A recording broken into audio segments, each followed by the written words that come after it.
Assalamu alaikum wa rahmatullahi wa barakatuh.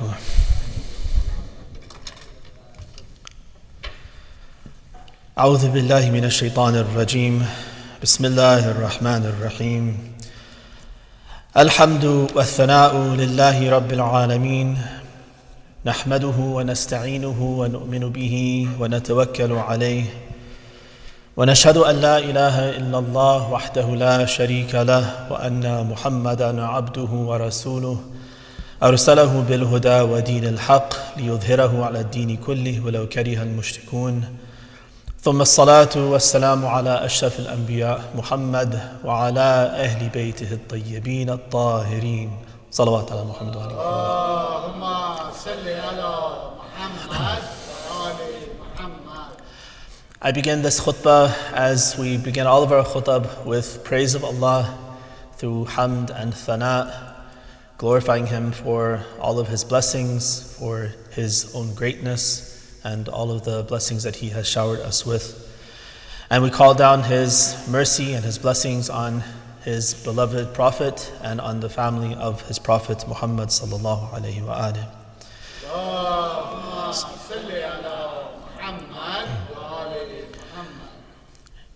And then I will remind us all to put taqwa first and foremost in our lives.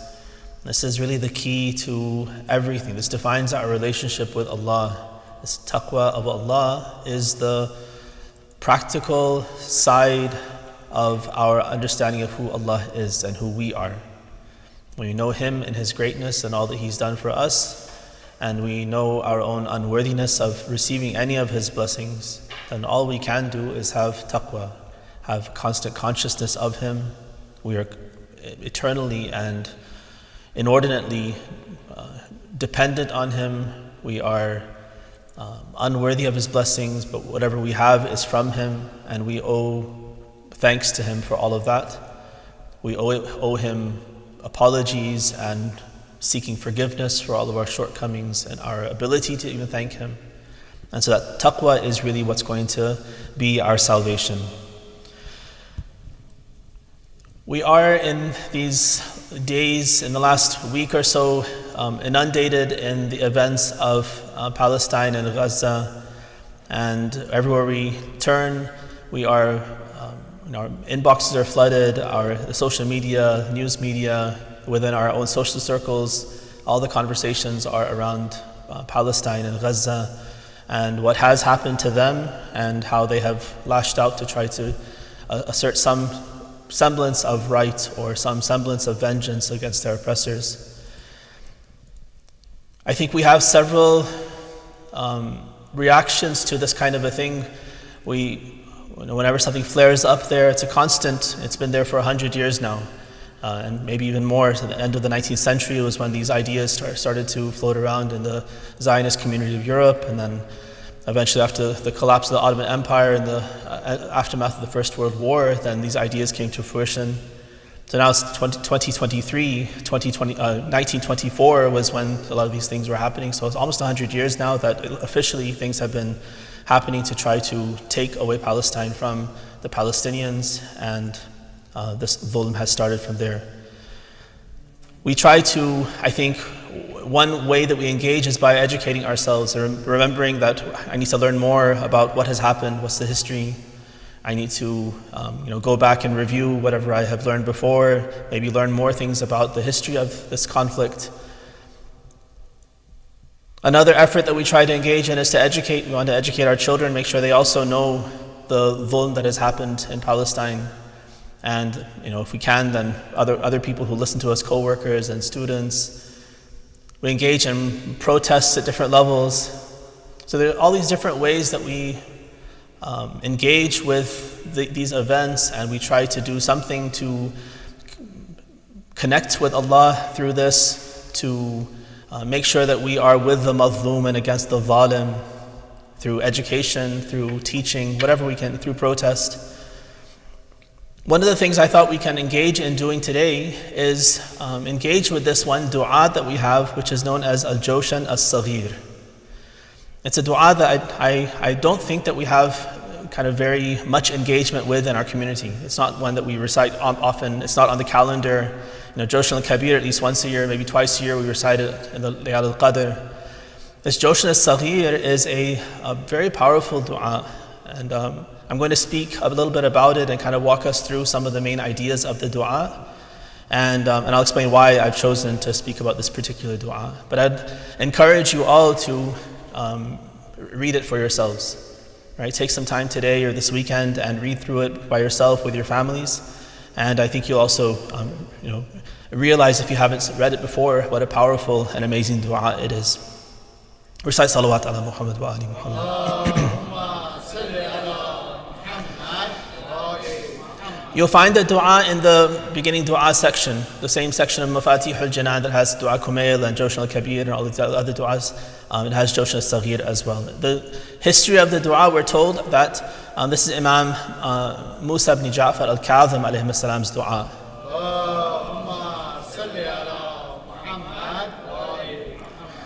That when the Khalifa al-Hadi had summoned him, the Imam used this dua. He read this dua to seek Allah's protection, and as a result, one of the tawfiqat that Allah gave the Imam was He allowed him to see Rasulullah, his grandfather, in a dream, and this was part of his engagement and how he protected himself from the oppression of this zalim. The dua has a refrain, and the refrain is praise of Allah. فَلَكَ الْحَمْدُ يَا رَبِّي مِن مُقْتَدِرٍ لَا يُغْلَبْ وَذِي أَنَاتٍ لَا يَعْجَلْ صَلِّ عَلَى مُحَمَّدْ وَآلِ مُحَمَّدْ وَاجْعَلْنِي لِنَعْمَائِكَ مِنَ الشَّاكِرِينَ وَلِآلَائِكَ مِنَ الذَّاكِرِينَ. So this is the refrain that we recite probably maybe 10 to 15 times during the dua. For those of you who are coming in now, we're talking about this dua, Joshan al-Saghir.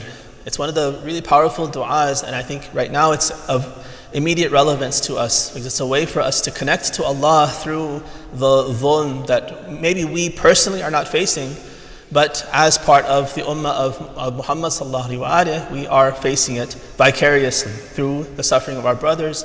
Then we also feel that suffering, and we should feel that suffering, and we can use that as an opportunity to connect to Allah through this dua.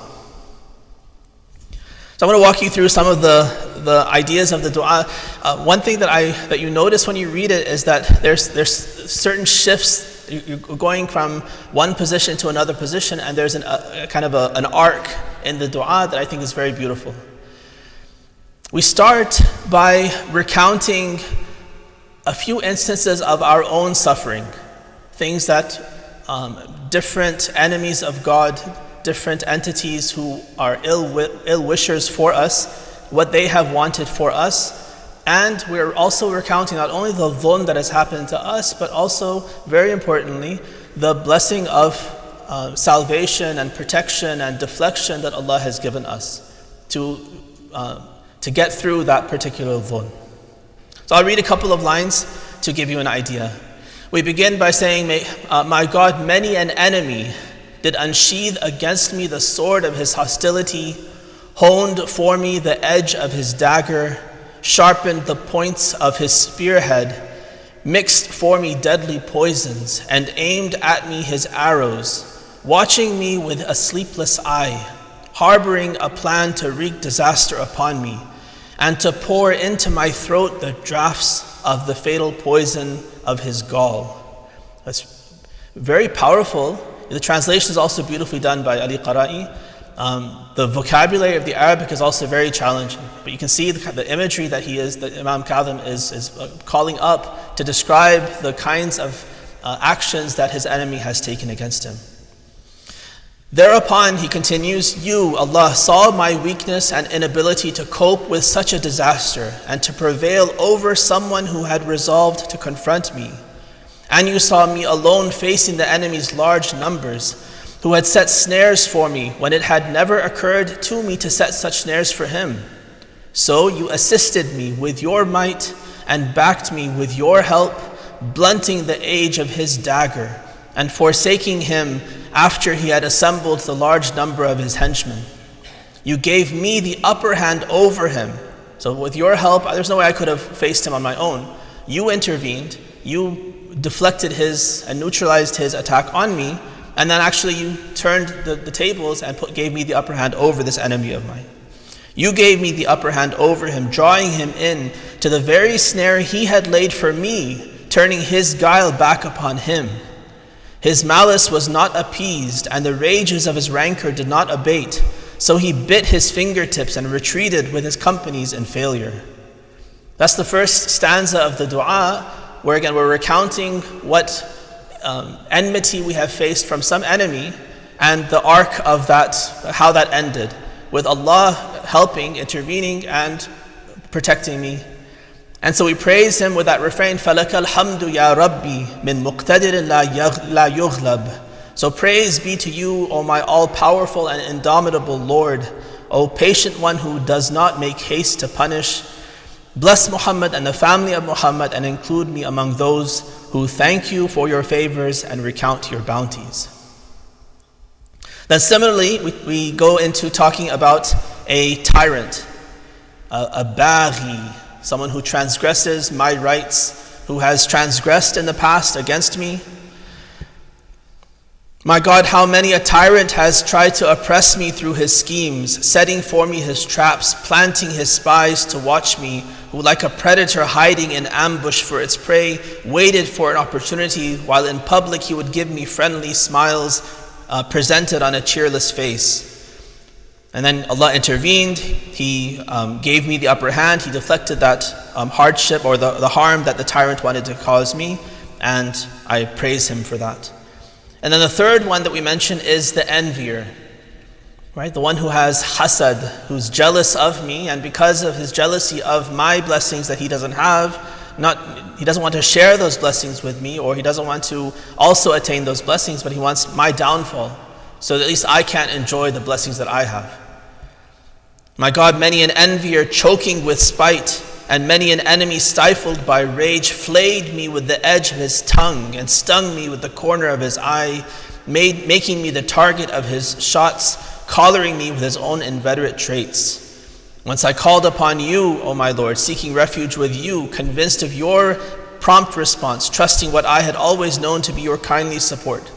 So the key here is that I had an enemy, I had someone who was jealous of me, I had this tyrant who was trying to oppress me, but I had the fortune, the tawfiq to reach out to you, Allah, and to remember you in that moment of hardship, and you never failed me.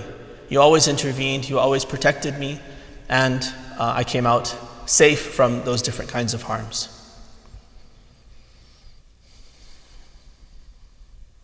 Then we shift, so those three sections are talking about those external enemies, ill-wishing humans who are trying to hurt me, and Allah has helped me.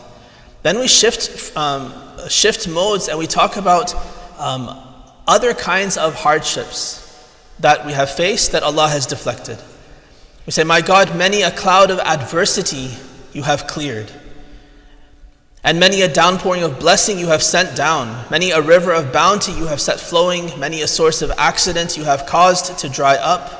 So there are adversities that were on the brink of hitting me, and you stopped them. There were accidents that were about to happen, and you stopped them from happening, you saved me.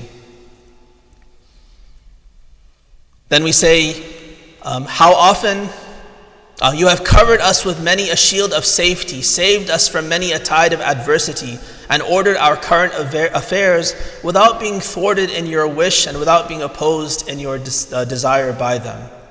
Right, so we're turning away from those external enemies now to these different circumstances that Allah ordains for us, hardships, adversities, poverty, those kinds of things that are there for us, but then when we connect with Him, then He protects us from those hardships.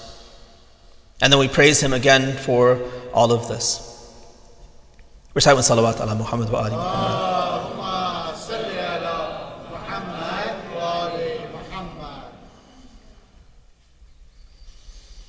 Then we say, my God and Helper, my ingratitude did not prevent you from carrying through your benevolence toward me. So before I get into that, we actually start praising Allah for all of this, and we note how He's very unique in His benefaction of us. When we give, sometimes we feel regret. I give some charity to someone and I see that person is not as good as I thought, and then I feel, oh, I shouldn't have given to him. I give, I help someone and I see that they're not as grateful as I'd hoped they'd be grateful to me, and so I feel kind of bad, and I kind of have regrets about the help and the generosity and things that I might have shown. Allah is not like this. He's wise, first of all. He gives His blessings where they are due, and He has great wisdom behind those blessings when He gives them. And so He never feels regret for anything that He does. We say, my God, how often have you vindicated your servant's optimism? And we have husnul dhan, we have a good opinion of Allah, and what does He do? He always lives up to our good opinion of Him. Right? We expect the best from Him, and what does He do? He lives up to that expectation. We talk about self-fulfilling prophecies and child rearing. If I expect my kid to be a bad kid, then I'll start behaving in a way with him, anticipating his bad action, and he'll live up to my expectation by being bad. Right? So actually, it's not that he's bad and now I'm reacting. I'm actually causing him to be bad because of my expectation that he will be bad. That's a self-fulfilling prophecy. We have the same relationship with Allah, but not that we're causing Him, but He's decided that this is how He's going to interact with us. He's going to see the capacity that we have within us. The famous hadith Qudsi, Ana inda dhanni abdi bi. Whatever dhan we have of Allah, husnul dhan or su'ul dhan. If I have optimism with Allah, I expect the best, I expect that He can do everything. I know He's all-powerful. That He can change my circumstances from one side 180 degrees to the other side. He has the power to do that. If I know that, then He'll do it for me. If I think that, there's no way He can help me. What I need is too big even for Him. My sins are even He can't forgive my sins. If I have that small opinion of Him and I think He's powerless and He's not able to do things, then that shows my capacity for receiving His blessings is very limited. And according to that small cup that I have, He can only fill very little in that small cup. Whereas if my capacity is huge, if I open myself up, then there's no limit for how much He can fill my emptiness with His blessings. So often have you vindicated your servant's optimism. You've lived up to our good expectations of what you can do. How often have you mended the shocks left by poverty, or rescued him from dire helplessness, or given him a new life after some fatal accident, or brought him ease after hardship?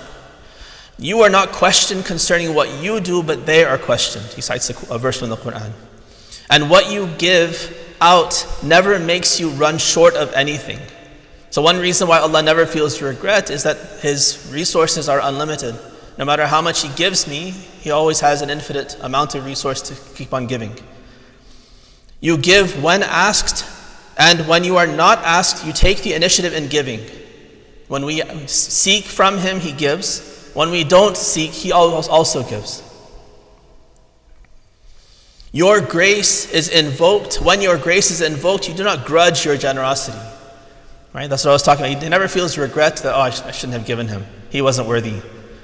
Right? He gave you because there was wisdom in giving you. It's a test for you. If you're grateful, then you've lived up to His hope for you. If you've been ungrateful this time, He'll give you more chances. He's disappointed this time, but He created a test. You failed, but He's there to pick you up again. As soon as you reach out to Him, He'll give you another chance and another chance and another chance. As long as you're willing to give yourself chances to connect to Him, He's always there to pick you up and keep giving you chances as well.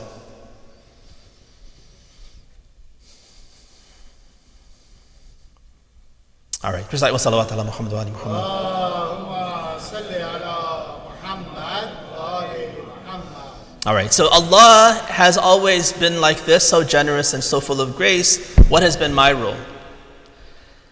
While I have been intent on violating your commands, insolently disobeying you, infringing your laws, being unmindful of your warnings, and obeying my own enemies and yours.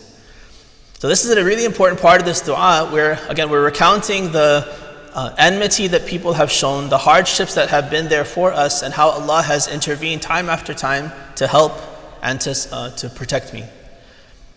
Why has He done this? Right? When you look at the madhlumiyya of someone across the world, there's this kind of survivor's guilt. We feel like, why are the people of Kashmir, why have they been suffering for generations? Why the people of Afghanistan have been in a state of war for 50 plus years? Why Palestine has been like this for 100 years? Like, what's the reason why all this dhulm happens to those people? And here I am going about my day, everything's perfectly normal, financially I'm secure, health-wise I'm secure, everything's going great for me. And we wonder, like, where's the justice in this? Why? Allah's the manager of, He's not only my Lord, He's their Lord too. Why isn't He doing something? And so we can either feel very guilty. Sometimes we might even feel arrogant. We might feel like, it's because I'm very good. I've been saying all my prayers. I've been paying my zakah and khums. I've been doing everything right. That's why I'm better. These people must have done something wrong.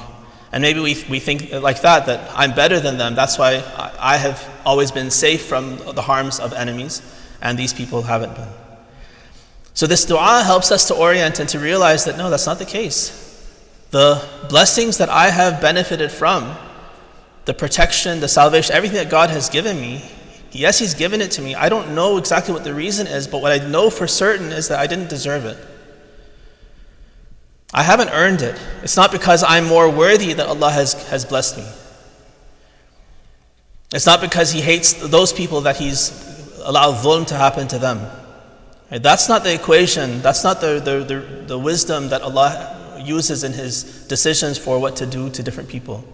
We don't know exactly what the wisdom is. We can't decipher all the details of it, but we can definitely avoid any feeling of arrogance on our part. So we remember in this dua that, yes, you have done all of this, you have done all of this, you have done all of this. What have I done? All the while I've been violating your commands, disobeying you, infringing your laws, being unmindful of your warnings, obeying my own enemy and your enemy. This has been my state. So the blessings that you've given me are not due to me, it's only due to you. So it helps us to now connect back to Allah in whether we are facing the hardship ourselves or whether somebody else is facing the hardship and we're simply observers. In either case, we are, the most important thing to do is to connect to Allah through our own hardship and connect to Allah through the hardship of others. And that's the success in the test. Yes, of course, there's a role to play in trying to help that person, trying to alleviate the harm of ourselves, defend ourselves. All those things, all the practical things we can do are still in place. But most important, more important than all of the other things that I talked about, educating ourselves and political protest and political action, all those different things that we do, the central thing that we have to do first and foremost is to connect with Allah. Because if I forget Allah and I don't connect with Him, then even if I'm very knowledgeable about all the details of what has happened historically and I'm an expert in the field, it doesn't benefit me at all. What's the use in all the expertise and knowledge if I'm not getting closer to Allah at all? I should rather have less knowledge but be very closely connected to Allah than have all the knowledge in the world but be separate from Allah and no closer to Him for that knowledge. And the same goes with protest and political action and education, whatever else we might engage in. None of that is beneficial for us unless the core of that is this connection to Allah. That we recognize His power, His blessings, and our own shortcomings in every dealing that we have with Him. We say, my God, my helper, my ingratitude did not prevent you from carrying through your benevolence toward me, nor did your benevolence restrain me from deeds that incur your displeasure. O Allah, here stands this humble servant of yours. So this is where Imam Kazim is putting himself in his own place. And this is who I am. I've recognized who you are and what you've done for me. Now here is who I am.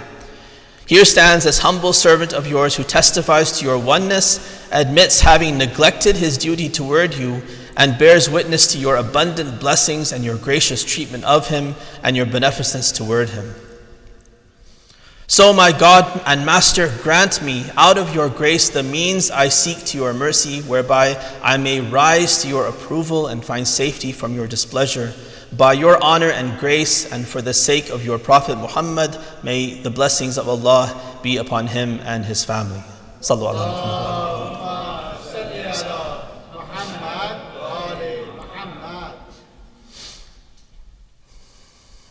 Then we shift about halfway through the dua until now we were talking about things that happened to me that Allah helped me in the face of. Now we suddenly shift to what's happening to other people. There's suffering that other people are facing that I have been free of. And here we recount almost maybe 10 or 15 things. And again, in very graphic language. My God, how many a servant suffers in the agony of death day and night, with a rattle rising from his chest, his gaze fixed on what sends cold shivers running through the body and makes the heart tremble with fear, while I am secure from all of that.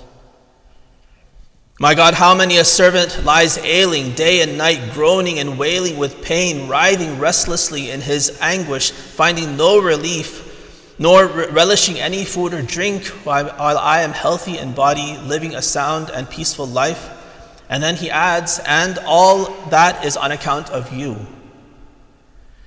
And why is it that that person is suffering? Why is it that I'm not suffering in the same way? All I know for certain is it's not because of me. It's not that I'm better than that person and more worthy of your grace than him. But for whatever reason, you've chosen to decide or decree this for me and that for him. That's out of your grace. You've created a huge test for me to test my gratitude. You've created a huge test of bala to test that person's patience. Right? The tests, these are all from you, and the determinations are all from you, not because of some worth that's within myself.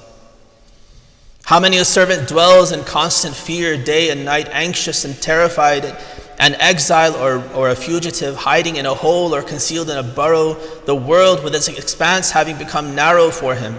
He is left without being able to figure out a way or find an escape or refuge, while I live in safety, ease, and welfare, and all that is on account of you. So we go through and we turn the table, we shift it a little bit. Before we were thinking about ourselves, right? Now we're thinking about the world. So there's an arc within the dua where we started with what we know ourselves, our own history, the personal sufferings that we have dealt with, and how Allah saved us from those things. But now we have added strength, we've kind of oriented ourselves correctly. We've recognized that Allah is the one with grace, I'm the one with shortcoming. And so now we become more generous and we start thinking about the suffering of others as well. How many people are suffering here and there, all different kinds of suffering. We recount them one by one. And here I sit, across the world, safe from all of that. Why? Not because of me, it's because of you.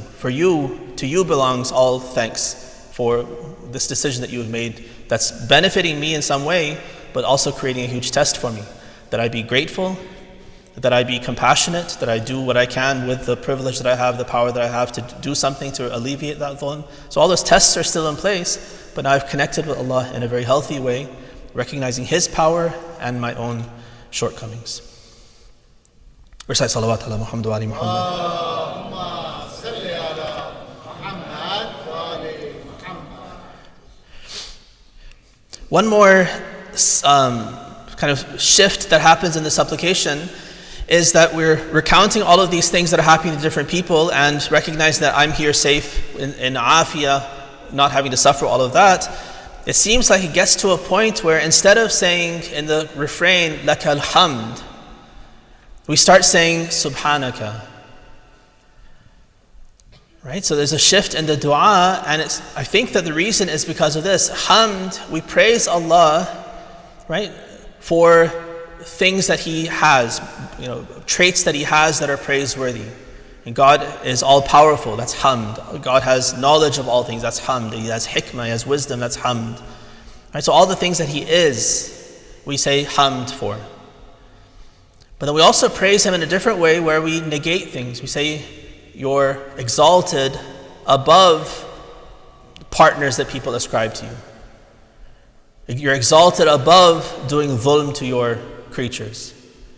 So here we're not praising Him by saying what He is, we're praising Him by saying what He isn't. That's called tasbih. That's called, when we say subhanallah, that's what we're doing. We're negating away things that are unworthy of God. So a negation of a negative is a positive. We're praising Him by negating the negative from Him.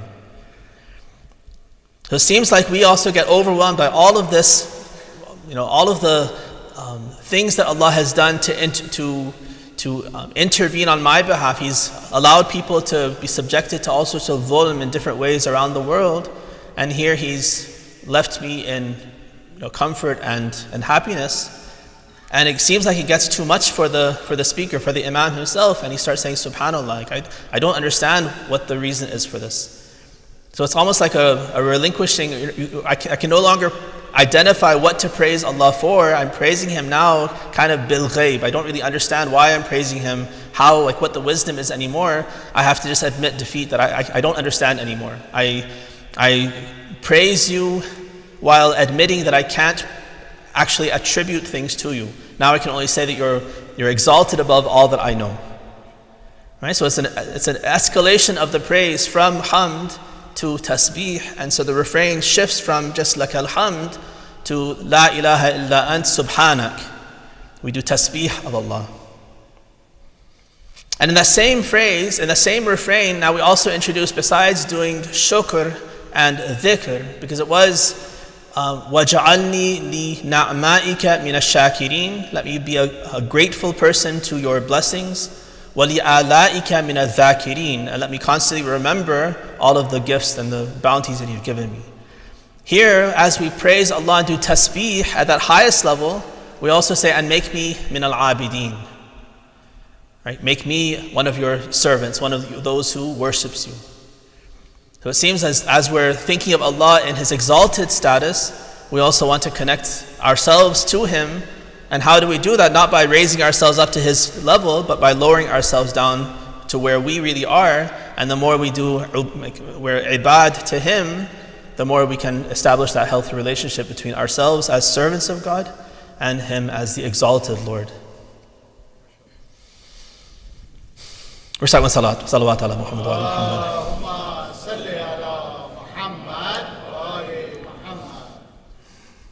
All right.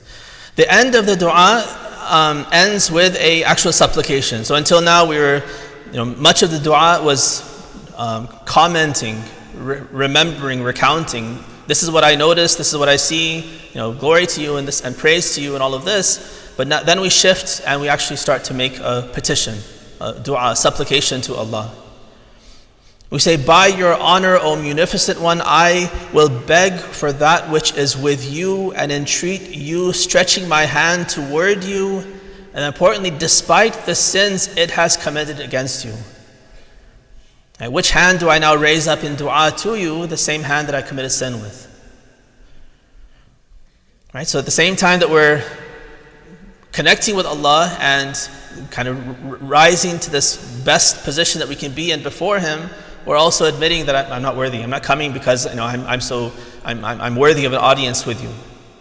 Or I'm coming admitting that I have no rights to be asking you. With this hand that I've sinned against you, I'm raising that up to you. This tongue that I've spoken in ways that displease you, I'm now coming and I'm speaking a supplication and trying to earn some favor with you. My Lord, to whom shall I turn for protection, and with whom shall I seek refuge? I have no one except you. Will you turn me out, even though you are my mainstay and resort? I beseech you in your name. Again, we're glorifying Him and we recognize this ism of Allah, ism al-a'zam of Allah. I beseech you in your name, by which the heaven was raised high when you set it thereon. The name of Allah, when He put it on this idea of the sky became lofty and did what it was supposed to do. When set on the earth, it made it steady. When set on the mountains, made them firm. When set on the night, made it dark. When set on the day, it made it bright.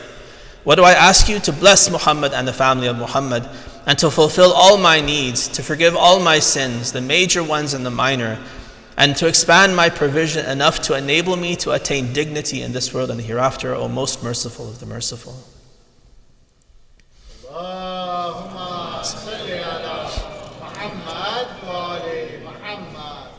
The last part of the dua is a sajda.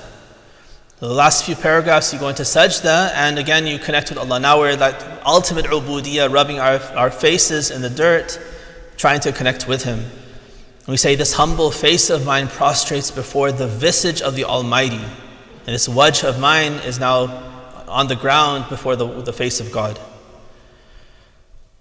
This perishable and mortal face of mine prostrates before the visage of the everlasting and the eternal one. This needy face of mine prostrates before the visage of the all-sufficient and the all-great. My face, my hearing, my sight, my blood, my skin, my flesh and bones, and everything mine that the earth bears prostrate before the Lord of all the worlds. O Allah, make up for my ignorance with your forbearance, my poverty with your plenty, my abjectness with your might and authority, my weakness with your strength, my fear with your security, my sins and offenses with your forgiveness and mercy, O all beneficent and O all merciful. And then finally we call down Allah's protection from the particular dhulm that we are facing. And we say, O Allah, with your help I repel the malice of so-and-so. And you're able to plug in your greatest enemy.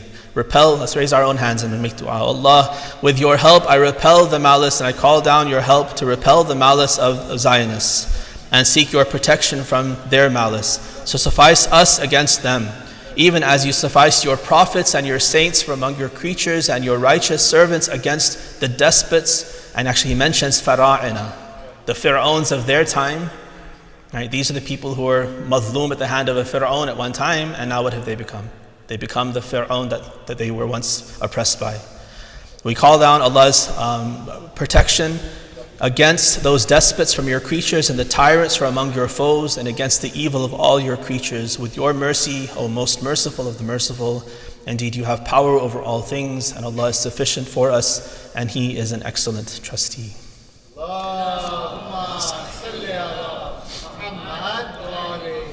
بسم الله الرحمن الرحيم إنا أعطيناك الكوثر فصلي لربك وانحر إن شانئك هو الأبتر صلوات الله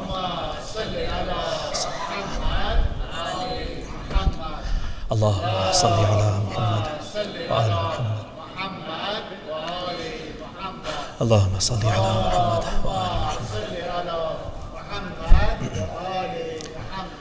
بسم الله الرحمن الرحيم الحمد والثناء لله رب العالمين والصلاة والسلام على أشرف الأنبياء محمد وعلى أهل بيته الطيبين الطاهرين اللهم صل وسلم على رسول الله وعلى علي أمير المؤمنين وعلى فاطمة الزهراء سيدة نساء العالمين وعلى الحسن والحسين سيدي شباب أهل الجنة وعلى علي بن الحسين ومحمد بن علي وجعفر بن محمد وموسى بن جعفر وعلي بن موسى ومحمد بن علي وعلي بن محمد والحسن بن علي والحجة بن الحسن القائم المهدي صلوات الله عليهم أجمعين صلوا على محمد وآل محمد.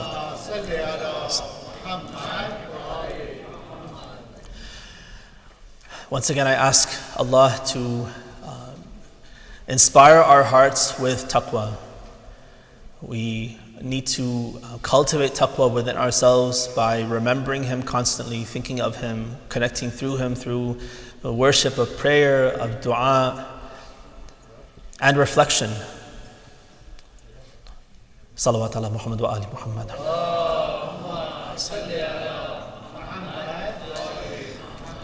اللهم اغفر للمؤمنين والمؤمنات والمسلمين والمسلمات الأحياء منهم والأموات تابع اللهم بيننا وبينهم بالخيرات إنك مجيب الدعوات. بسم الله الرحمن الرحيم إذا جاء نصر الله والفتح ورأيت الناس يدخلون في دين الله أفواجا فسبح بحمد ربك واستغفره إنه كان توابا.